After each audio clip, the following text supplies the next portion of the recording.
Hello ಸ್ನೇಹಿತರೆ, ಎಲ್ರಿಗೂ ನಮಸ್ಕಾರ. ಜನತಾ ಏಜೆಂಟ್ನ ಹೊಸ ವಿಡಿಯೋಗೆ ಎಲ್ರಿಗೂ ಸ್ವಾಗತ.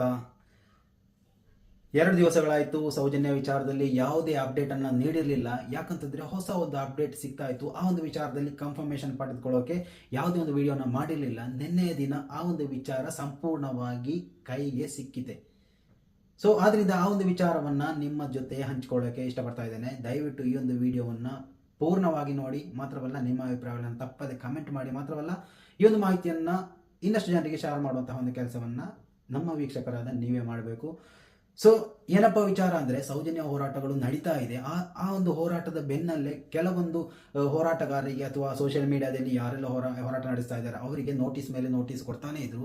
ಇವಾಗ ಆ ನೋಟಿಸಿಂದ ಯಾವುದೇ ಪ್ರಯೋಜನ ಆಗ್ತಾ ಇಲ್ಲ ಅಂತ ಗೊತ್ತಾದ ಮೇಲೆ ಇವಾಗ ಅವ್ರು ಮಾಡ್ತಾ ಇರುವಂತಹ ಒಂದು ಕೆಲಸ ಏನಪ್ಪಾ ಅಂದ್ರೆ, ಈ ಹೋರಾಟಗಾರರಿಗೆ ದುಡ್ಡಿನ ಆಮಿಷವನ್ನ ಕೊಟ್ಟು ಹೋರಾಟದಿಂದ ಹಿಂದೆ ಸರಿಯುವ ಒಂದು ಪ್ರಯತ್ನವನ್ನ ಮಾಡ್ತಾ ಇದ್ದಾರೆ. ಯಾಕಪ್ಪ ಅಂದ್ರೆ ಈ ಒಂದು ವಿಷಯವನ್ನು ಹೇಳ್ತಾ ಇದ್ದೇನೆ ಅಂದ್ರೆ, ಹೋರಾಟ ವೇದಿಕೆಗಳಲ್ಲಿ ಸಂಪೂರ್ಣವಾಗಿ ಸೌಜನ್ಯ ಪರ ನಿಂತಹ ತಮ್ಮಣ್ಣ ಶೆಟ್ಟಿ ಅವರನ್ನ ಬಲೆಗೆ ಹಾಕೋಕೆ ಸಣ್ಣ ಒಂದು ಷಡ್ಯಂತ್ರ ನಡೆದಿದೆ ಅಂತ ಸ್ವತಃ ತಮ್ಮಣ್ಣ ಶೆಟ್ಟಿ ಅವರೇ ವಿಡಿಯೋ ಮುಖಾಂತರ ಸೋಷಿಯಲ್ ಮೀಡಿಯಾದಲ್ಲಿ ಹೇಳಿದ್ದಾರೆ. ಅಂದ್ರೆ 1-2 ಲಕ್ಷ ಅಲ್ಲ, ಬರೋಬ್ಬರಿ 30ರಿಂದ 50 ಲಕ್ಷದ ಒಳಗಡೆ ಅವರಿಗೆ ಆಮಿಷವನ್ನ ನೀಡಿದ್ದಾರೆ. ಅಂದ್ರೆ ಸೌಜನ್ಯ ಹೋರಾಟದಿಂದ ಹಿಂದೆ ಸರಿದು ತಮ್ಮ ಕ್ಷೇತ್ರದ ಬಗ್ಗೆ ಮಾತಾಡೋಕೆ ತಮ್ಮಣ್ಣ ಶೆಟ್ಟಿ ಮಾತ್ರ ಅಲ್ಲ, ಅವರ ಜೊತೆ ಇರುವಂತಹ ಕುಡ್ಲಾರಾಮ್ ಪೇಜ್ ಇರ್ಬೋದು, ಇನ್ನಿತರ 5 ಚಾನೆಲ್ಗಳಿಗೆ ಇಂತಹ ಒಂದು ಆಮಿಷವನ್ನ ನೀಡಲಾಗಿದೆ ಅಂತ ವಿಚಾರ ಬಹಿರಂಗಗೊಂಡಿದೆ. ಈ ವಿಚಾರದ ಬೆನ್ನಲ್ಲೇ ತಮ್ಮಣ್ಣ ಶೆಟ್ಟಿ ಅವರು ಭಯಂಕರವಾಗಿ ಗರಂ ಆಗಿದ್ರು. ಇನ್ನೊಂದ್ಸಲ ಇಂತಹ ಆಮಿಷದೊಂದಿಗೆ ಮುಂದೆ ಬಂದ್ರೆ ನಿಮ್ಮ ಜೊತೆ ನಿಮ್ಮ ಅನುಯಾಯಿಗಳು ಯಾರೆಲ್ಲ ಇದ್ದಾರೋ ಯಾರನ್ನೂ ಸುಮ್ಮನೆ ಬಿಡಲ್ಲ ಅನ್ನುವಂತಹ ಕಡತುಂಡವಾಗಿ ಬೆದರಿಕೆಯನ್ನು ಹಾಕಿದ್ದಾರೆ. ಯಾವ ಒಂದು ವಿಡಿಯೋವನ್ನ ಕುಡ್ಲಾರಾಮ್ ಪೇಜ್ನಲ್ಲಿ ನಿನ್ನೆ ತಾನೇ ವೀಕ್ಷಣೆ ಮಾಡಿದೆ. ಇದರ ಸಂಪೂರ್ಣ ಮಾಹಿತಿ ಅಲ್ಲೇ ನಿಮಗೆ ಲಭ್ಯವಾಗಲಿದೆ.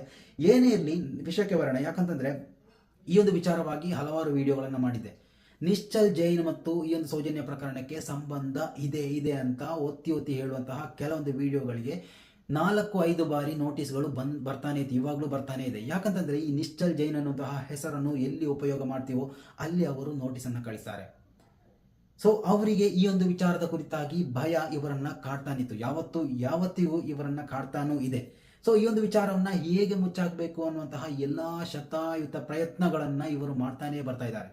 ಇವಾಗ ತಮ್ಮಣ್ಣ ಶೆಟ್ಟಿಯನ್ನ ಬಲೆಗೆ ಹಾಕೋಕೆ ಪ್ರಯತ್ನವನ್ನು ಕೂಡ ಪಟ್ಟಿದ್ದಾರೆ. ಮಾತ್ರವಲ್ಲ, ಇಂತಹ ಹೋರಾಟಗಾರನ್ನ ಬಲೆಗೆ ಹಾಕೋಕೆ ಖಂಡಿತ ಅಸಾಧ್ಯ. ಯಾಕಂತಂದ್ರೆ ಇದು ಸೌಜನ್ಯಳಿಗಾಗಿ ಮಾತ್ರ ನಡೀತಾ ಇರುವಂತಹ ಹೋರಾಟ ಅಂತ ತಿಳ್ಕೋಬೇಡಿ. ಖಂಡಿತವಾಗಿಯೂ ಸೌಜನ್ಯ ಹೋರಾಟ ಇವಾಗ ಬಯಲಿಗೆ ಬಂದ್ರೆ ಇದರ ಹಿಂದೆ ನಡೆದಂತಹ 400ರಷ್ಟು ಕೊಲೆ ಪ್ರಕರಣ ಇರ್ಬೋದು, ಅಥವಾ ಕಾಣೆಯಾದಂತಹ ಪ್ರಕರಣ ಇರ್ಬೋದು, ಅತ್ಯಾಚಾರ ಕೇಸುಗಳಿರ್ಬೋದು, ಈ ಎಲ್ಲ ಪ್ರಕರಣಗಳು ಒಂದೊಂದಾಗಿ ಬಯಲಿಗೆ ಬರುತ್ತೆ ಅನ್ನುವಂತಹ ಹೆದರಿಕೆ, ಆ ಒಂದು ಭಯವಾಗಿದೆ ಅವರನ್ನ ಇವತ್ತು ತಮ್ಮಣ್ಣ ಶೆಟ್ಟಿ ಅವರ ಕಾಲುಬುಡಕ್ಕೆ ತಂದು ನಿಲ್ಲಿಸಿರೋದು. ನಾವು ನೋಡ್ತಾ ಇರಬೇಕು. ಯಾಕಂತಂದ್ರೆ ಇಲ್ಲಿ ಬಾಯಿಯನ್ನ ಕಟ್ಟಿ ಹಾಕೋಕೆ ಹಲವಾರು ದಾರಿಗಳಿಂದ ಪ್ರಯತ್ನ ಮಾಡಿದ್ರು. ಕೋರ್ಟ್ ಆರ್ಡರ್ ಅಂತ ಕೆಲವೊಂದು ಪೇಪರ್ಗಳನ್ನ ತಗೊಂಡು ಬಂದು ನಮ್ಮ ಮುಂದೆ ಹಾಕಿದ್ರು.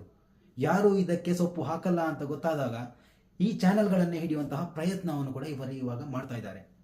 ಸಾಕಷ್ಟು ಚಾನೆಲ್ಗಳು ಅವರ ಹಿಂದೆ ಹೋಗಿದ್ರು. ಸಣ್ಣ ಪುಟ್ಟ ಯೂಟ್ಯೂಬರ್ಗಳಿಂದ ಇವರಿಗೆ ಸಾಕಷ್ಟು ತಲೆಬಿಸಿ ಎದುರಾಗ್ತಾ ಇದೆ. ಮಾತ್ರವಲ್ಲ, ಎಲ್ಲೋ ಕೈ ಬಿಟ್ಟು ಹೋಗುವಂತಹ ಒಂದು ಪ್ರಕರಣ ಅಂತ ಗೊತ್ತಾಗ್ತಾ ಇದೆ. ಇದಕ್ಕೆ ಹೋರಾಟಗಾರರನ್ನೇ ಹಿಡ್ಕೊಂಡು ಅವರಿಗೆ ಆಮಿಷವನ್ನು ನೀಡಿ ಅವರನ್ನ ಬಲಿಪೇಶ ಮಾಡುವಂತಹ ಪ್ರಯತ್ನಕ್ಕೆ ಕೈ ಹಾಕಿದ್ದಾರೆ.